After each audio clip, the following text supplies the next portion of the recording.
Gowda sir ಅವ್ರದ್ದು transfer ಬೇಡ transfer ಬೇಡ.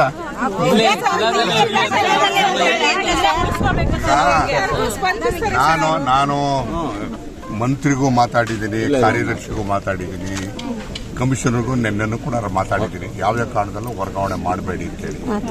ನಾನು ವರ್ಗಾವಣೆ ಮಾಡಬೇಕು ಅಂತ ಉದ್ದೇಶ ನಂದಿಲ್ವೇ ಇಲ್ಲ. ಆದರೆ ಏನಾಗಿದೆ, ಅವರು ಭಾಳ ವರ್ಷ ಆಯಿತು ಬಂದು, ಹಾಗಾಗಿ ಈಗ ಕೌನ್ಸಿಲಿಂಗ್ ಅಂತ ಮಾಡಿದ್ದಾರೆ. ಕೌನ್ಸಿಲಿಂಗ್ ಅಂತ ಹೇಳಿದ್ರೆ ಒಂದು ವಿಶೇಷವಾಗಿ ಯಾರ್ಯಾರು ಭಾಳ ದಿವಸ ಒಂದು ಜಾಗದಲ್ಲಿ ಇರ್ತಾರೋ ಅವರು ವರ್ಗಾವಣೆ ಮಾಡಬೇಕು ಅಂತೇಳಿ ಇದರಲ್ಲಿ ಆ ಪಟ್ಟಿ ಕೂಡ ನಾನು ಹೇಳಿದ್ದೀನಿ. ಯಾವುದೇ ಕಾರಣದಲ್ಲೂ ಕೂಡ ಅವ್ರು ಮಾಡಬಾರ್ದು ಅಂತೇಳಿ. ನೋಡೋಣ, ಉಳಿಸ್ಕೊಳ್ಳೋದಕ್ಕೆ ಎಲ್ಲ ಪ್ರಯತ್ನ.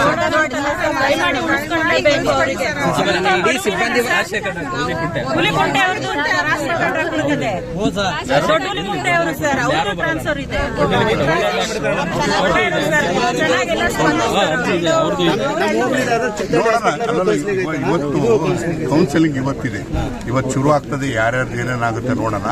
ಇದ್ರ ಜೊತೆಗೆ ಕೋರ್ಟ್ಗೆ ಹೋಗಿದ್ದಾರೆ, ಕೆಲವು ಕೋರ್ಟ್ಗೆ ಹೋಗಿದ್ದಾರೆ. ಕೋರ್ಟ್ನ ಸ್ಟೇ ಸಿಕ್ಕಿರೋ ಸಿಗ್ಬೋದು, ಏನು ಹೇಳಕ್ಕಾಗಲ್ಲ. ನೋಡೋಣ.